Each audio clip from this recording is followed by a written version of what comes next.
We are back with the Real Triathlon Podcast, and today we are answering your question.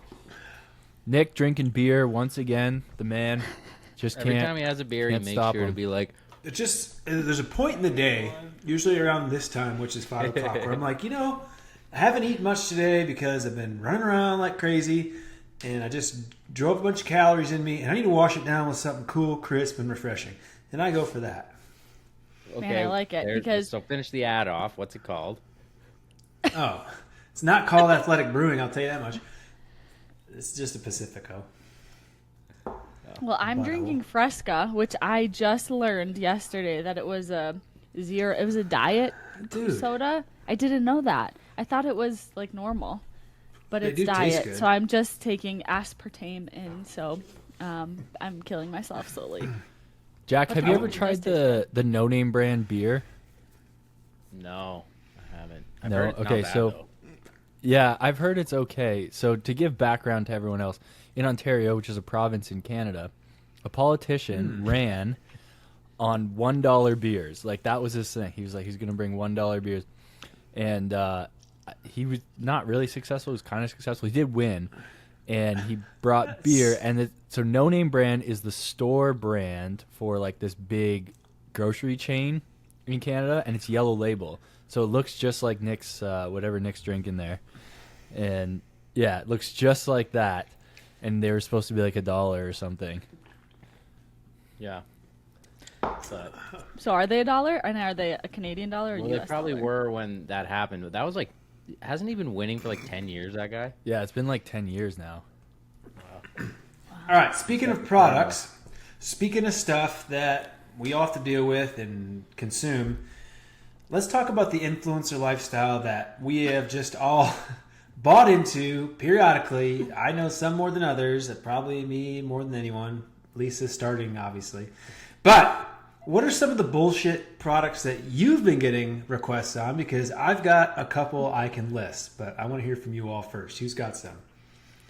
I'll tell you, ever since I started getting over 10,000 followers on Instagram, I've been getting inundated by some of these emails of like, hey, apply to be in our campaign of this. I've gotten Get one a by free like, product, and we'll give you $30 per no, some of it's like, oh, we'll give you a free product and then we'll give you like $500 for a post in this. And I'm like, $500, that's pretty That's good. actually not bad. One was like a wasp killer thing. Whoa. I was busy at some point, so I never responded to that email. But I'm doing one for a ring right now, silicone ring. I actually do like it. What brand is that? This is called the Groove Life Zeus ring. Silicone. It's Terrible name. vented. Just silicone? It's just silicone, but it's vented, so it's Okay. not supposed to be like. Wow. So not supposed to be sweaty. How- But yeah. What's the Well, retail? at What's first the MSRP on that, baby? Can you give me that? Because I got to know. I think this might be like 25. or Oh my 30. God. They cost probably like 18 cent. Not even with an S. I'm Not pretty the sure one that's. with the self venting. I'm pretty sure that's what I paid for my actual wedding band, and it came with a silicone ring. As a backup. It's like, look, you might need this shitty one just in case. But we bought Steve's wedding band on Amazon. And we bought a couple. We've splurged in case he wants to wear silver or gold. Doesn't matter. They were $20. I like it. Meant to be lost. All right. Anybody else got some BS? Jackson doesn't read his emails, so he's probably got a bunch of his junk email. I get a lot of stuff for like shorts and stuff. But the best ones are always the ones where they're like, yeah, you'd be great for this. Or message this separate account or something. Yes. It's like, yeah, okay, this is real. You guys are assholes. Search in my email. I'm gonna search influencer. Or go to your requests. Go to your requests on your social media. You'll find some bad stuff in there. There'll probably a lot of, unfortunately, porn. Yeah. Lots of WhatsApp groups. Yeah. Lots of Bitcoin. Oh, I've got one for Charlie's soap. Ooh. I didn't even see this one. That could be actually decent. All right. So What's Charlie's you- soap all about? Let's see. you We're use giving it. free advertising right now. This is terrible. They're not. I was gonna go onto their website and be like, "Oh, I got to get me some of that." I'm gonna reach out to Oh, Chili's. Steve just peacocked in the background. He walked around like this, like, yeah, that's right. He's strutting. Yeah. He's about to go lift too. Gotta go to the what does he call it? The Iron Paradise. Anyways, He's a bro. he is a bro. Ooh, I got one for pet food, which is funny because I don't even have a pet. I get some for women's fitness wear all the time, and I'm like, you're not even looking at who I am, you buttholes. That's amazing. Okay, so while Jackson's looking at that, I've gotten one for like the last 3 weeks. They just are relentless. They send me emails for a creatine gum. Or like Ooh. creatine gum. Or creatine gummies. Apparently, gummies. though, you don't actually know how much creatine is in those. They've tested some of them, and there's like sometimes they have some, and sometimes they don't have all that they're saying. Well, but also, like, can't you just, like, it's literally a powder you put in a fluid that has no taste. How could it get more convenient than that already? I might be in my vehicle, and I'm I like, don't take in anything that doesn't taste like candy. I I only eat gummy bears. I will say I have one in my inbox right now that's for a world's first frozen protein gel. Okay, color me interested. It's protein gel. I don't know. It's fast digesting, iron rich, and clean fuel for triathletes. No bloat, no crash, just smooth energy before your swim, bike, ride. No or bloat. run. No bloat. Man, It's- they are but adding protein to everything these days. If you don't add protein, you are not going to sell anything. They're like, these French fries, 10 grams of protein. I saw someone eating protein pretzels the other day. It's amazing because it's like it's ABEP. Always be eaten protein. No, it's ABF. Always be flexing. Oh, Jackson, you got one, you said? There's one here for an escape room. oh, cool. Which is located in Honolulu. So I don't know how I was going to be the best for that. I got one here for the most comfortable men's pouch underwear. I should actually probably see if I can get them free because that stuff's expensive. Yeah, underwear, it ain't cheap. All right, tell me. I got one more. So I got one that I'm actually going to do because I did the one from Go Brewing. They sent me stuff. That's like the non-alcoholic company that is with Lifetime Grand Prix. I've had some athletic brews sent over, and obviously I know what that tastes like already. But this one is owned by, guess, any celebrity who would make a beer. A non-alcoholic beer. Just throw a name out there. Joe Lance Rogan. Armstrong. I don't know. None of them. Nope. Freaking Tom Holland, of all people, has got a non-alcoholic Tom beer. Holland. Gary, you go. Ding, ding, ding, ding. It's called Barrow, B-E-R-O. And I'm going to do a taste test review. I told him, I was like, look, I will do an honest review, and I'm not holding back. I'm going to drink it and record it. And if it sucks, I will say that. And they're like, we love that. Just do it. I was like, all right, send me a sample. I like it. They All don't right. know how picky Nick is. They're Yeah. really walking into a fucking shit show here. Yeah, just because you sent it to me doesn't mean I'm going to be your best friend. I want to know if it's actually good. Okay, great segment. Have you been influenced? That's the segment. What else we got going on before we dive into some questions? We had the old T100 London Oh yeah. race. I didn't watch any of it, unfortunately, because apparently it was like the most exciting race of the year so far. Or I only whatever. watched. I actually listened to it when I was starting my bike ride. I put it in my pocket and like listened to the YouTube coverage or whatever. And I was like invested in this like Lucy Kate Taylor thing at the beginning. Yeah, the women's but- race was great. Men's race, I honestly, is it bad that I don't know I know who everyone is, but I get kind of mixed up, and I feel like I don't know if They're it all the matters. same. They're all the same Yeah. fast person. That's what I feel like. Except for Hayden Wild, because he's, the extra Jackson, fast person. here's what I want to know. So, like, you and Hayden both had the same, like, surgery crash-ish scapula thing. So why didn't you come back 98 days after your scapula crash and win all your races? Well, there's a reason for that. So I needed a second surgery, which I don't think he did. To remove the that- plate.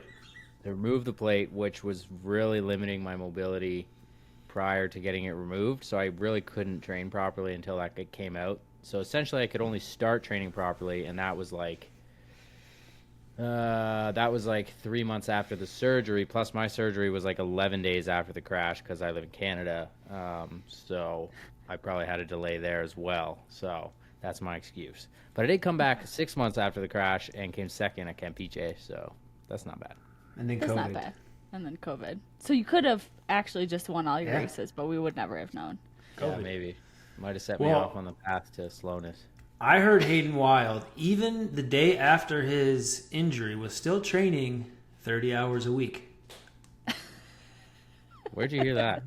I heard You made it up. You heard it from the voices in his head. I heard that he would lay in his hospital bed and close his eyes and envision training for That doesn't count. 6-7 hours a day, and it worked. Look at him; he did it, and he kind of went through the motions, and his body remembered everything. So it happened in real life versus imagination. He did have a punctured lung. That's the one thing that I was like, I wonder how long that takes to recover from. But Like, you what the remember, recovery's and, like his for that. ribs looked absolutely shattered. Like, Dude, I was like, how is he breathing heavily even within 2 months of this? he's an Yeah. animal. It was I was crazy. gonna say it I did make I me would love feel to see an bad. X-ray now because his ribs were like, they were like totally messed up, and you can't really do surgery on ribs, right? Like, I don't know. No, They yeah. probably got rid of him, and he's way better now. More Just don't mobility. crash again because your I'm gonna look it internal up. organs. Those floating ribs, get rid of them. They just float, and we don't want them. So T100 happened. I more or less just looked for the results because I was busy that day with a funeral, unfortunately. But I would say it was hard to find anybody out of the top 10. Like, I couldn't find the results. I searched for... only anybody put up was the top 10 results anywhere. Even in the T100 website, I'm sorry, it's beautiful looking, but it's absolutely horrendous to navigate. Sorry. Can't find results. Yeah, it's not. I agree. It's not the best. No. Apology accepted. Yeah. Thanks. Oh, here it is. Okay. Okay, let me see this X-ray. Yeah, those ribs. Oh, I guess they're not as bad as I thought. They're more aligned than I thought, but they're broken to heck. Like, look Yeah. at these ribbers. You can see the shredded line there. But they're better aligned than I thought. When I saw it at first, I was imagining them like totally off filter, but that'd be painful as heck to train with. Yeah. All right. Anyways, Hayden Wild is better than all of us. That's Yeah. what I learned this weekend. Always will be. Transition. Lisa, what's it like to be married in your second week of marriage? Anything happen? No. Steve went back to work and I went back to training, and we honestly haven't seen each other very much. Shoot. All right. Life goes on. Jackson, how's the injury? I still can't run, so that sucks, but I Wait, can you swim can't? bike You hard. can't, or are you choosing not to? I could if I wanted to make it worse again, Good point. but it's not. It just needs more time. Like I can't do the tests that, like, I can't do a side plank pain free, and I can't do jumping on 1 foot pain free. So it's just gonna take a bit. I think it'll be 4 weeks off running is my guess. So I'm already 2.5 into that. Like, it's getting better. It's just slow, and that's how you know. Well, that's one of the ways you know it's a bone injury. But like, yeah, it kind of sucks. But I'm biking more like volume. I'm just adding a bunch of zone 2 volume on the bike, and then my swim's kind of back up to normal. So Your swim Yeah, looks I don't great. yeah, it's okay. I mean, I'm working on technique. I did a test, not a test set. I did a decent set today of like make pace 100s, and weirdly he was like, go on your fastest pace time you can make for 10 by 100, and like, I'm always annoyed when I have to do that because 120 is too easy and 115 is too hard. So I just did them on 117, and that was good. I made those, did 114s, so I'm in a decent spot. So Nice. Dude, So Greg it's really gonna likes that like 10 by 100 threshold set. yeah, he does. Any threshold stuff's pretty short. So One hit wonder, Greg. Yeah. yeah, 10 or One- 12. Or I'll do more, and it'll be like 20, but it'll be like below, not threshold. It'll be like tempo or something. What if you only always ever just did hundreds and the only thing you changed was your rest interval? That was it. Like sometimes you get 2 seconds rest, sometimes you get 30 seconds rest, and you always swim either at tempo or all out. That would probably be fine, honestly. Like you just get all out 100s on 30 seconds rest, and then you do 2 on 2 seconds rest. Yeah. Dude, Matt Mack and I did a 3K main set today. 3 rounds of 5x200, all descending pace times, and it sucked. Just want to put that out there. Sounds awful. Those sets are brutal, Yards man. or meters? Because that's a big difference. Meters, bro. Oh, so it was a real workout. Yeah. Garrick, thank you for actually communicating some humor. I appreciate it because these two are just so boring. Matt said he's still not running, which sucks. Man. How long has he been out for? Since Chattanooga? 10, 11 weeks. Man. Is that the thing that everyone just, is the cool thing to do this year is get red S? If you're a male triathlete? I feel like that's too buzzword for me. I mean, Yeah. everyone's got red S. I got red S right now. It's no big deal. You just got different variations.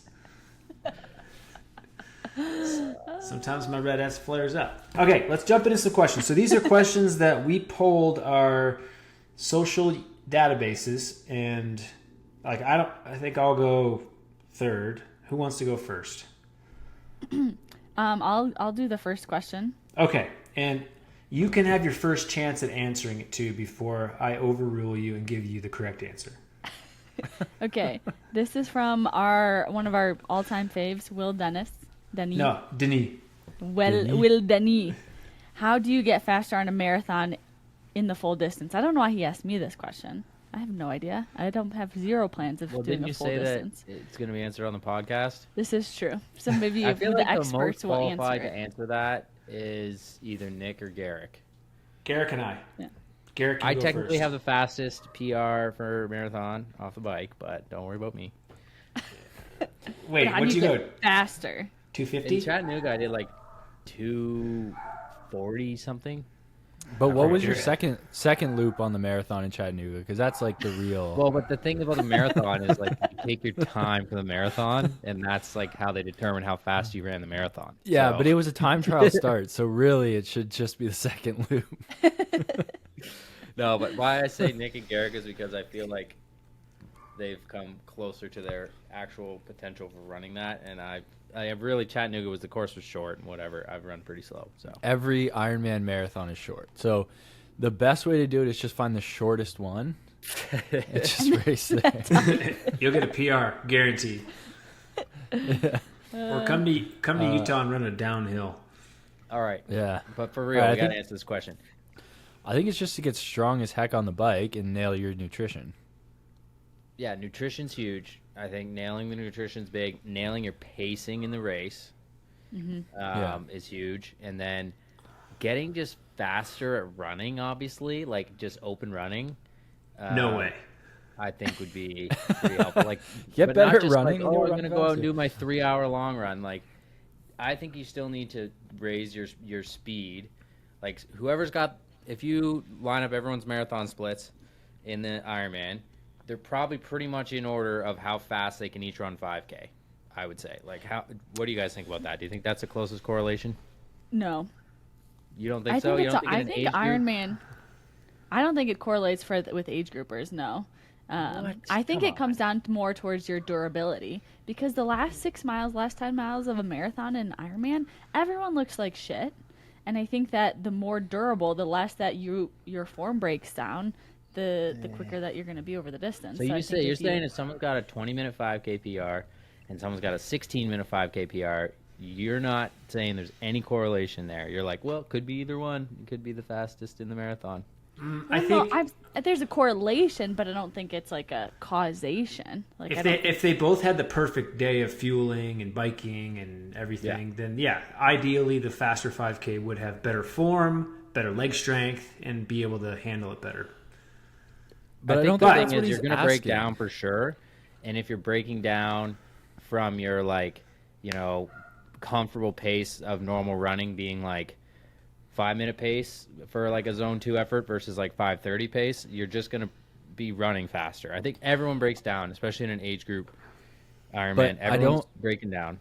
I don't think that's what Will's asking here. I think how do you do it? Saying, I know how to do it. How do you do it within an Ironman? So like, assuming you have this much run fitness coming into the race, say put yourself in a box with where your running is at. How inside that box, how are you going to execute to improve the marathon in the Ironman? Yeah, I feel like it has to come down to eating, pacing, True. and staying cool and hydrating. I think some of the go. Some of the biggest mistakes I see age groupers make is, and pros obviously, but the funniest thing that when you're watching an Ironman, there's two guys walking on the marathon talking about how fast they biked. And it's like, so over biking is a huge issue. So if you pace that properly, but also if you're strong on the bike, right? Like if you're a strong cyclist, you have good durability on the bike, you're going to get off on the run a lot better. And if you nail your nutrition, you stick with it. And that includes when you start running. A lot of people, their nutrition plan, they'll go, let's just use like even numbers here. So say they do 100 grams of carbs an hour on the bike. Well, then they drop that down to like 30 to 40 grams an hour on the run. And they're like, oh my God, I totally fell apart. I don't know what happened. And that's because you still need to maintain a higher, like more calories. You're burning more calories while you're running, but you're taking in less. And a lot of the time they just haven't practiced that. But unless you're walk running, then don't worry about it. Yeah, totally. Yeah, then you don't need to eat at all.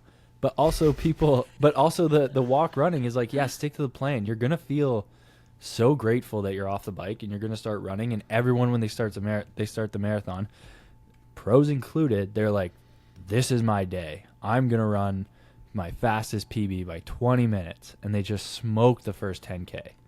And it comes back to bite them a lot of the time. The best advice I ever got from Nick, and this was before I nailed my first like Ironman run in Chattanooga, he was like, only look at the power when you're going up that first hill. Do not push the pace. Just look at your power meter on your run, like the running power meter, stride power meter on the first hill. Lock into your pace and just do that. And it gave me a nice steady effort the whole day. Yeah. I think, or you run the first lap with Cody Beals on like his career best run day potentially, and then you can run a 1:30 in the second half and still have a good split, decent split. Yeah, you can nail the first split or the first half, and then you can suck the second half. But your first half was still so good that even the sucky part still is pretty good. Yeah, but for real though, that's a huge thing. Is everybody runs the first, even 5K too fast, me included, and if you just think about how much easier it is to run that first 5K like a minute slower, 2 minutes slower, 2 minutes slower in your marathon time is not very much. And if you're running it slower, you're obviously going to run the rest faster anyways. So yeah, just go out, really chill that first bit, and that is probably going to help too. Yeah, I always tell people save that 5 seconds per kilometer or 10 seconds per kilometer, feel good about it, and then you got more for that last 10 to 15K if you've done that. Just it's a savings account. Good question, Will. And if you want more advice, you can reach me at enduralcoaching.com. We can set you up on a plan. I'll take care of you. Super cheap. No big deal.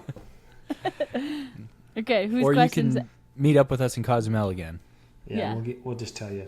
Okay, I'll go in this question next. So this is a pretty interesting and unique question. All right. If you all woke up with dwarfism tomorrow, Garrick, Garrick, would you put a muzzle on that animal? All right, restart. If you all woke up with dwarfism tomorrow, who would I most likely be able to beat in a 70.3? And this is from one of our dear friends who does have dwarfism, and he's like done Challenge Roth. He's done all kinds of stuff. I don't know. So he wants to know which one of us he would beat. Yeah, it's Zachary Josie. It would just be the slowest of us now. Right. Well, I don't know though because who could be faster with dwarfism? Because whoever's the tallest now would have the biggest drop off in their height because they would have to furthest to go. So Garrick, you'd probably see the biggest drop in your performance. Plus, you're an Garrick. Ironman guy, so I'm going to say Garrick. Garrick, you could beat Garrick for sure. I think I'm already 5'8", almost 5'9", and I'm on the shorter scale, so I think I'd be at the most advantageous to continue. Well, Lisa though, she's like 5'6", right? I'm like 5'7.5". Minnick and I are like the same height. What? Get real. Are you really? 7.5. Oh my god. Yeah. So I'm gonna say okay, Garrick. And he can't defend himself right now because his dog is barking and loud. So. he's on mute. Good question. All right, Lisa, you're up. Crank length for TT bike. How much shorter should it be than your road bike? 30, 40 millimeter, probably. I'll say on my TT bike I have 165s. On my mountain bike I have 165s. My road bike I have 170s. I would have 165s if I had a little more money and would just swap it, but I also haven't ridden my road bike in over a year. So I think this whole debate's going to change in another year and a half. We'll be back on 175s. What? Come on. Yep, you watch. What do you mean? It's been like 10 years where people have realized, oh, shorter's probably better. And then at first it was like, well, too bad none of these companies make shorter ones. And now more and more companies are making shorter ones. And Make my words. But it's shorter. It has to be shorter to a point, and it's relative to the size of your front chainring too, right? Like there's and also like the length of your leg that counts into it. front chainring, what are you talking about, Garrick? Just to make sure it looks cool? No, Your front chainring has to be bigger than your crank arm, is what we're saying. within the It's been chain ring. there. I have a 60 tooth and a 160 crank arm. It's like it's barely any different. Well, Vingegaard, so in the tour, this was a huge conversation because Vingegaard in the first time trial ran like a 70 or 68 front and like a 150 crank length, and he couldn't turn it over. And it had to do with the crank length. So there was a huge discussion on a whole bunch of the cycling podcasts where they were going over that. It's all about leverage, right? That's it. Like, yeah. If you can Torque. Torque. I think if you're on a road bike, personally, I wouldn't mind a 5 millimeter hike up onto my like 170s for my road bike and like 165s for my TT bike. And I think that's because I'm running a smaller chain ring on my road bike, and I want more torque as I'm going over as I'm climbing. And I don't want to be as high RPM as I'm climbing. I want to be able to provide more torque. And my TT bike, I've got a bigger chain ring, and it's like not to that. I think that tipping point to where it's too short of cranks, like 165s for a 58 or a 60 tooth. And I think you can motor uphill and an arrow on that without seeing degradation. So I think it's like it's a swing within 10 or 15% of what's going to work for you based off of your goals and your performance, right? Here's my argument for keeping all your bikes the same is that you're going to get really efficient at pedaling in that 165 circle. You're getting down a whole rabbit hole that you don't want to argue. You're trying to say that keeping some things the same is good, and you ride all kinds of different bikes. Yeah. But I keep my circles the same. They're all 165 circles. You get different geometry. Mine's 10 mil difference. I don't ride my road bike that much, though. I think anywhere between 0 to 15 is probably not going to, of a differential, is not going to, change. My road bike and my TT bike are 165, and then my gravel bike's 1725. But it's kind of same reason as Lisa. It's because I just too lazy to change the gravel ones. These discussions just like don't matter because no matter what, like Okay, next question. get stronger, ride harder, go faster, get stronger, and then your crank length is what it is, and it's because you rode fast. When you're in the aero bars for an Ironman, comfort does matter, right? Yes. You want to run faster after your Ironman. Yeah, but if you get like a 150 and you're just pedaling, so you're not getting any hip extension, like then there's a bad problem that way. Oh, just do 165s. You'll be good. Wait, I want to throw another wrench in this one because someone else asked me. Hang on a sec. You guys have freaking done. No, this is relative. This is relative. Okay. Your turn. Oval chain rings versus round chain rings. And I just talked about this at a clinic the other day, so I'll give someone else a chance. to talk about their opinion on oval Never versus used oval round. chain rings. But you Probably sound the like same you already thing as know the going answer. shorter cranks. I do know the answer. Isn't it just feel? Just what? Yes! How you feel? Yeah. It's if oval was the best ever created, everyone would be on oval. It's totally dependent to you. And some people, I've ridden oval, but I really liked oval chain rings that were like under 34 teeth, because you're getting a lot like mountain bike and gravel bike. On big, more circular chain rings, like the bigger circles, I have never noticed that to be helpful running off the bike. Some people have said that when they went to oval, they ran real well, but I don't know if that translated for all of their runs or if it was just like that one. So I think it's like, try it, and if you love it, you're great. And if you don't love it and you don't give a shit and you're doing fine, then you're great too. It's not like a game changer, I don't think. I just want to get to the point where I'm like, I know how to change chain rings and I can stop riding a 5236 for my entire professional career. But here we are. We have a mechanic. Yeah, but I don't have. You gotta buy like YouTube chain rings exists. and. Dude, You we should can just do. get a 1x. You're strong enough for a 1x. I should have known a 1x. Actually, no. SRAM just came with their good kind of gearing in the last couple of years. Before that, it was kind of iffy, but now that they have the big range at the back, it's just a winner. Yeah, run a 54 up front. Yeah, 54 and a 1036, and you can crank any course, no problem. You'll be fine. Yeah. You just change the rear cassette, 36 or a 33 or a 29er. Yeah, maybe I'll experiment for the last couple races this year. Okay, Remind Jackson, me, guys. go. Yeah, sorry about that. All right. We have a couple good questions here. So, how do you know when to push through niggles or when to take them seriously? My number one rule is to train until it feels better. In all seriousness, though, That kind of If works 90% of most the time. things, most like soft tissue things or tendon things, like you can train through a little bit of pain, and you're not gonna have a disaster. It's when you get to bone injuries where you have to totally unload it, so that's different. But most things are not a stress fracture or stress reaction. I would have obviously it's happened, but stress reactions and stuff in age group training, I feel like is a pretty low probability, just with the volumes being not as stupid as what the pros do. Can I give so it's probably not. an anecdote? Because I am clinically walking around as an example of this right now. I've Yeah, had you always have your Achilles.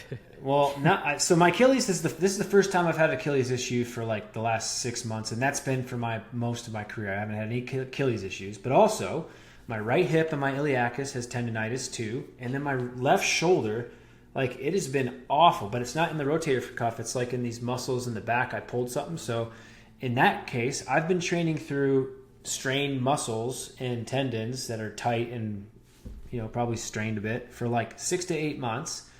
And I've been icing and heating and cold plunging and shockwave therapy and hyperbaric chambering, and I've probably just been limping them along. I haven't actually been giving them enough time to legitimately heal up. So if you want them to heal up, you're a triathlete, ride your bike more if your shoulder hurts. Don't put as much strain on it for like 7 to 8 days and do a whole lot of rehab and blood flow.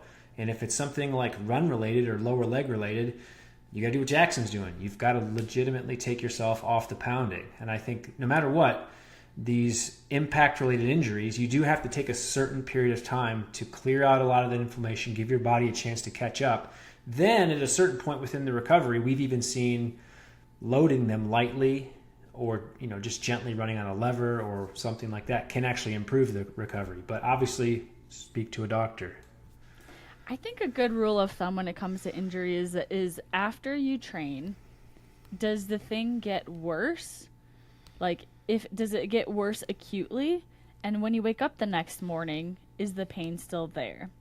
And I think if the pain is still there, then you just say that's when we take a step back. But if it's something where you're running through it, maybe it feels a little better while you're running because it got warmed up. Afterwards, it might ache a little bit, but not more than like a 3 out of 10. Next morning, you wake up and you don't feel it. Then I think that that's something that you can continue to train and work through, but maybe have to make some modifications here and there. Same thing goes for your relationship. Same rules apply. Everything you just said.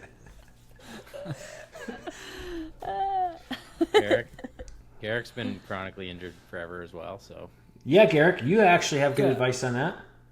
Well, I just walk around in constant pain, so I don't know if like I'm the best example. But like usually, if it's not torn or broken, I think it's fine. Just keep going. Well, a strong Achilles will never tear. That's the only thing, Garrick. If you just let that Achilles heal once, maybe you wouldn't have no more issues. Just let it heal one time. I will say I was arguing with my coach, Matt, about this week because I'm like begging for run workouts and like real run workouts. And he said, well, he told me I don't know what a real run workout is. I love him. And then he goes, once we go 4 months with no niggles. I said, dude, no athlete goes 4 months with no niggles. I have a niggle every other day. I said, that's unrealistic. You got to get into a fist fight with him over that one. Jeez, he's a hard bargain over there. I like If it. you feel perfect 10 out of 10 every single day for a year, then we can do one interval. If you get 9 hours of sleep every day for the next 6 months, I'll give you a run workout. It's funny though because whatever he does in your coaching is working. I know. It's because I don't do run workouts. You only run during races. I just do strides. I've been doing strides too this whole week, and they feel great. Strides are like the low-hanging fruit of a good run. Yeah.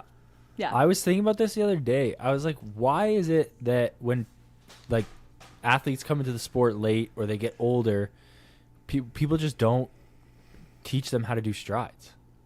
Every athlete I coach is prescribe doing them a stride. It's like They're all doing it's so strides good every for your efficiency. We're Yeah. all or nothing these days. We're just like, well, if I can't run a 10K all out, then fuck it. I'm just sitting on the couch. All right. I got tackled the niggles. Garrett, Okay. do you have something? Yeah, okay, I can go. All right, we're going to answer another question from Will. Jesus, Will, making the rounds. But I think this one's targeted at me. Is it possible to underfuel and not be lean? Garrick. Oh, man.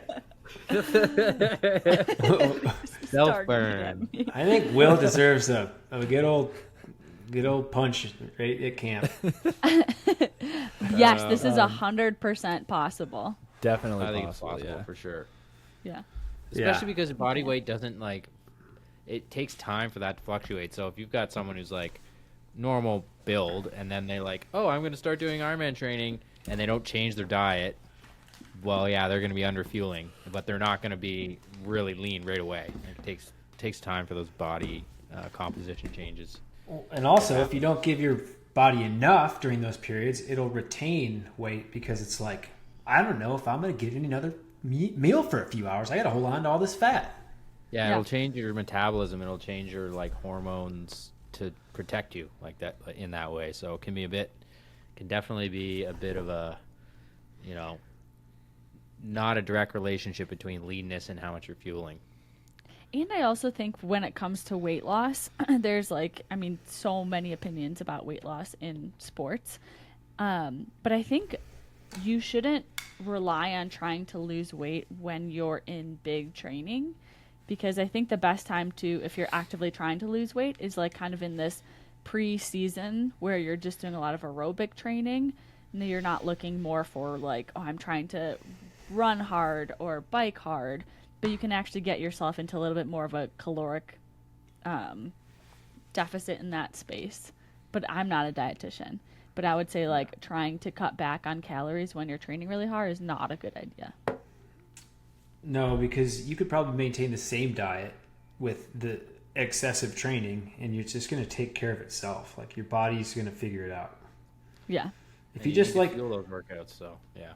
The biggest thing I see for athletes who do need to legitimately lose 20 to 30 pounds is just cut soda, cut additional sweets, cut the binge eating. And I know that's not as easy said as done, but those things really make a big difference. If you improve your relationship with food and take the stress and the anxiety out of it by working with like a professional to help you kind of curate things and understand, like it makes a huge difference. It took me a long time to get to that point where I wasn't like restricting and then also like then binge eating because I restricted so much. And then over time, like now I just literally eat anything and everything. And I just had a beer at the beginning of this podcast, and I don't think that's going to mess with me at all. So like it's also whatever you think it is sometimes is what it is if you just do it in moderation.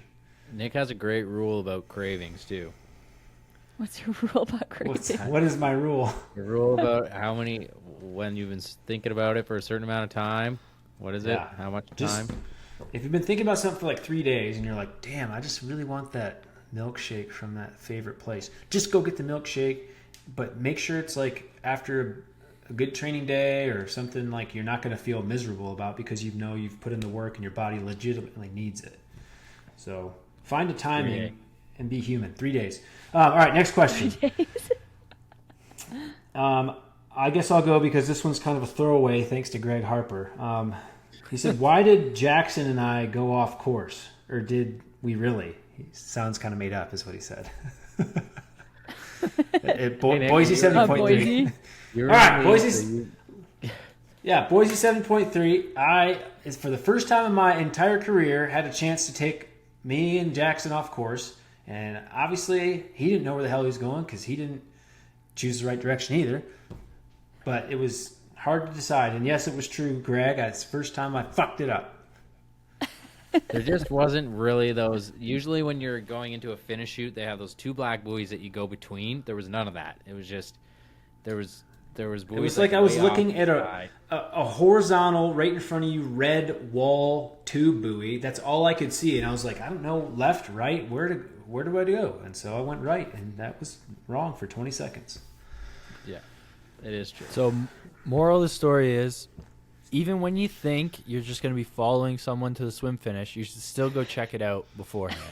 I still knew the thing is, we literally went down to the freaking swim exit the day before with Cody, and we were like, oh, cool. Like we should have we didn't really make a mental note of anything. We're just like, okay, cool, there's a swim exit. And no, because it's my fault. Because we don't need to see the fucking swim exit. Because Cody was like, no, let's walk this extra. He walked right down to the water's edge. He feels the water. He's like, oh yeah, swim exit.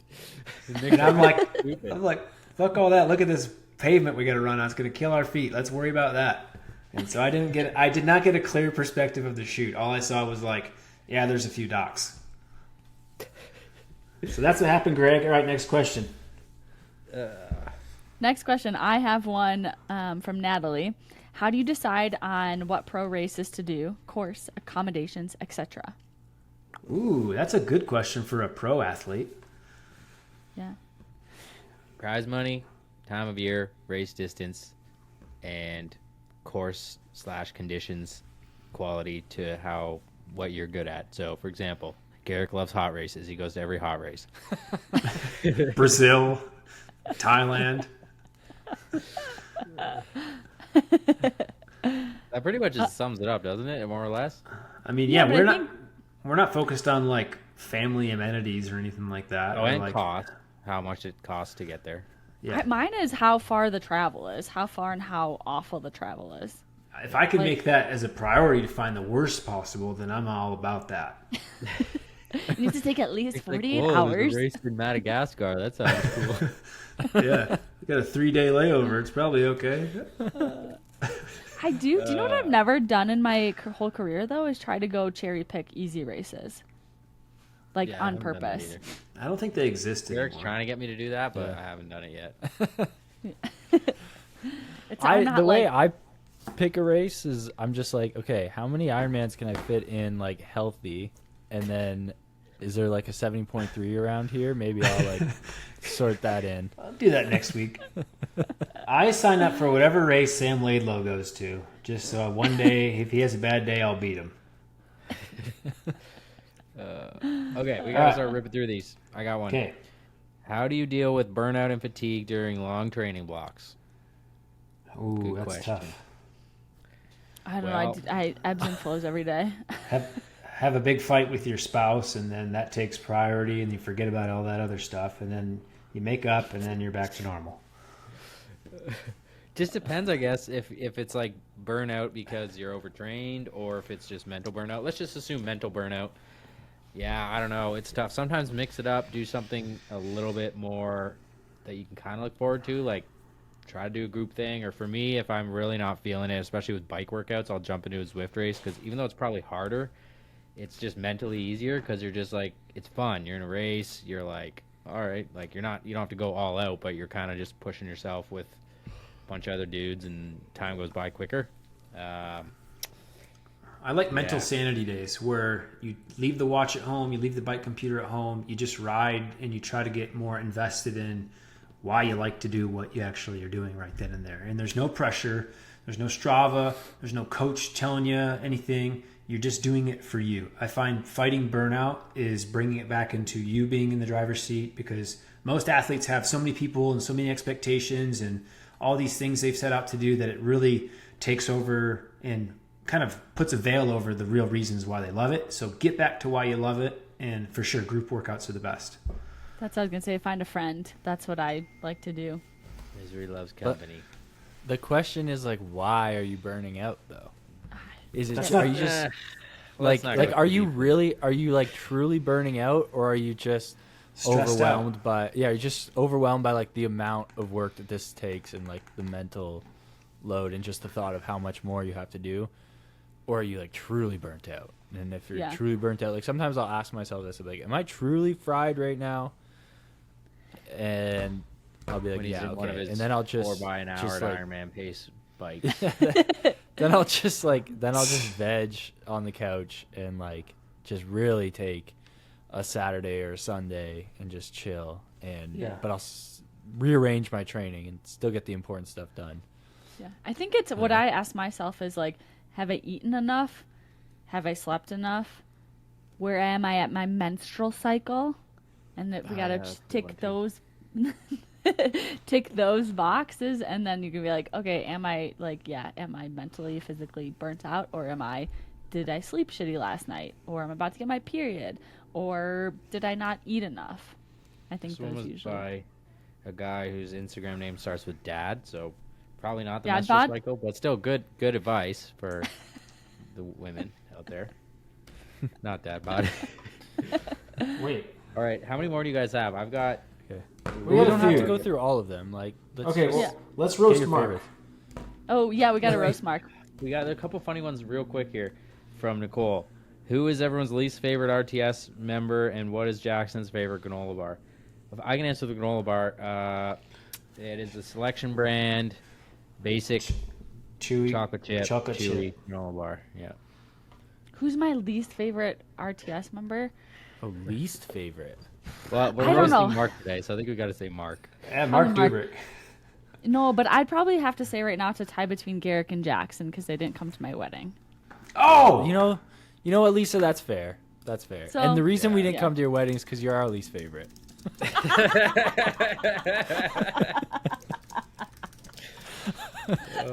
savage. Oh, that was good. That was so witty. Okay, wait, one more real quick. Honest opinion on amateur winning age group and looking into racing pro. Should they or should they not? If you're a slow male pro, please don't, because you're ruining the female pro race. Yes, Well, they're not if you- pro yet. I think it comes down to swim times. If you are a male pro or want to be a male pro and you're not swimming faster than the lead women, or at least like the second group, so you'll get swam into, then don't Let's do it. give them Wait, a real time for a 70.3 legit like swim. 28 minutes is probably pretty Even- good. I think you can. If you're under What? 30, I think it's respectable to go. Under 30, I don't know. Most women will still go 28 if we go 24, or even 20. I know, 26. but like you gotta like get yourself to, you gotta have a starting point.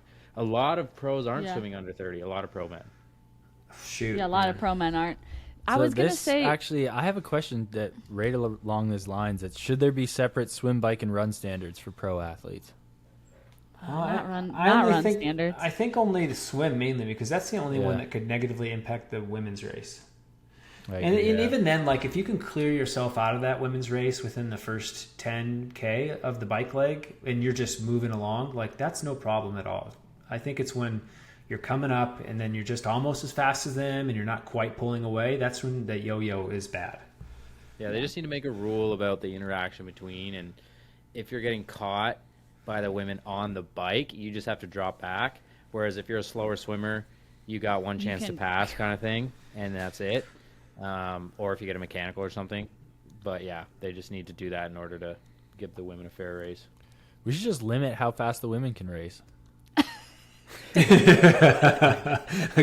For all honesty, though, if you're winning your age group every time and nobody can challenge you and you're winning the overall race a lot of the time, then yeah, it could be a good move as long as you're not really slow swimmer. But you probably aren't if you're winning your age group. So yeah, it could be. If you probably need a challenge and you're bored, then go for it. Like most races, if an amateur's going like 410 or sub 410, they're going to win age group, and then they're probably going to be a top 3 overall. Like at most, not super challenging, tough courses. Like sub 410 is pretty good time for a male. Yeah. Looking to go pro. I will kind of backtrack on that. I think I was a little harsh at my first initial response to that, but I will say, like, I do think that it's important to be it's important to be a slow pro, or like realize that you might get your ass handed to you for a couple years, because that was like very much like me, slow. Took a while to get going. I still am about 50% of the time. All right, I'm gonna roast Marc real quick. Okay, so Natalie said Marc is hard launching his new girlfriend, which we all love Marc for having a girlfriend. Woo, we love you, Gabby. Whoop, whoop. Good job, Gabby. Talon said, due to recent story updates, he's concerned about Marc's car lotion, and that needs to be addressed. Did anyone see that story? Saw that story. Yeah, he's like, we got a hand lotion right here in the passenger door or the driver door. If you're a swimmer, you know what's up. I'm like, I don't know if that's swimmer stuff. Ben Canute said that Marc is scared to swim against him. Ooh, hate Ben Canute. Greg is scared of Ben Canute. He always goes to the opposite side of the field. Because they have this unspoken rule. They're like, you're going to break away that side, you're going to break away that side. We're going to come together in the middle. That's what they do. They want clean water. Greg also said about Marc, he said, I used to like Marc, but he's just so nice and is pretty. Okay. And it pisses him off. Now he fucking hates Marc because he's too nice and pretty. Greg's just spamming your... Yeah, Greg's got a lot of time. Race week taper time. Yeah. Lacey said, did his girlfriend really get deported, or did she just tell him that to get away from him? Nicole said, why is Marc so wholesome? Well, he's just a lovely man. And then his girlfriend actually tried to defend him ahead of time and said, please don't go too hard on him. He had a rough 2 weeks with me. Max said something. Marc. Wait, what did Matt say? I can't repeat it. Oh, okay. Okay, well, speaking of Marc, he's coming to Canada for a week to hang out with his girlfriend, and he's only going to be like 40 minutes away from me, so we got to get together with the old fella. Ooh. And He's actually going to Canada. that's what he said. When? 40 minutes is tough. Early September. Wow. I was going to say, Marc is in my good book right now because he booked a place in Spain. Very nice. Oh, yeah, I know. Marc's one of the guys that you can never find anything absolutely ever to get mad at him about because he's just so innocent. Yeah, it's pretty true, yeah. I mean, I've seen you get pretty frustrated with how long he takes to decide on anything. Like, has he gotten a new freaking vehicle yet? Guess what he got? You'll never guess what he got. No. Toyota Tundra. No. He definitely got a minivan, didn't he? No. So don't guess the vehicle that he bought. Guess how he procured the vehicle, where he got it from. Because you know where he got it from. Where was the path of least resistance? Uncle. Yeah. Well, my uncle had this thing in the back. It's just going to rust it out, but it should be all right. It's his mom's car. It's like a Chevy Traverse or something. It's actually really nice. It's a great car for Mark. It's got plenty of space. It's lower mileage. Okay, here's the explanation of how shitty the old car was. This is the replacement vehicle for the vehicle that he was just driving forever, that's now been driving for like 15 years, and now he's getting the replacement version of it. It's nice. It's an upgrade. It's even got like power mirrors. Right. He's grown up so fast. Yeah. And on that note, I got so sick of it. Just been like, if he's not going to get a vehicle, I guess we have to get a new one, and we'll just give him ours. I absolutely called it though. I was like, Mark, you're just gonna end up driving one of your parents' vehicles. Just get it over with, call him and tell him you need it. And he's like, okay. And then he did. I didn't think he was. I thought he was gonna go full minivan.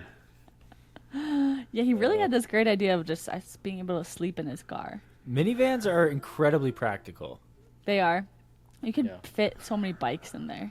I wish Porsche made a minivan. I'd buy it.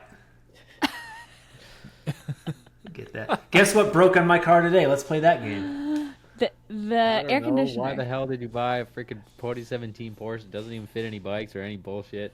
It fits two bikes, and it was the up and down passenger window thing that broke today.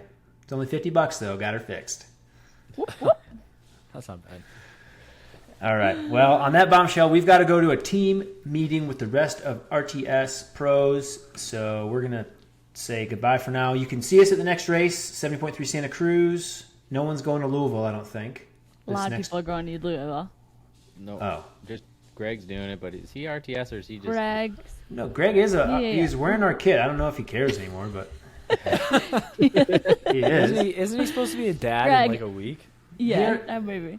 Dominica. So this may be his retirement race, so good luck, Greg, on your retirement race. Domi, good luck. Oh, shoot. I didn't realize they were all going. Oh, Cheyenne going? No, I have the list somewhere. There's a lot of people then? Okay, my bad. I forgot. I thought since none of us were going, no one was going. Shoot. Forgot that Alex there's more than Frank, 4 people Liz. in the world. Alex Frank, Liz, Greg Harper. I think that's it. Okay. Tommy. On that note, follow along. Tell a friend about your podcast if you like it. And watch, share, listen, subscribe, and tell Nick how good his hair looks every day. Thanks, Lisa. Thank you. You're welcome. It looks so much better since you got rid of that perm. No, we love the perm. Bring the perm back. I'll perm it again next year. Don't worry. Coming back. I'm going to perm my beard, too. All right, guys. Till next time. Peace. Ow!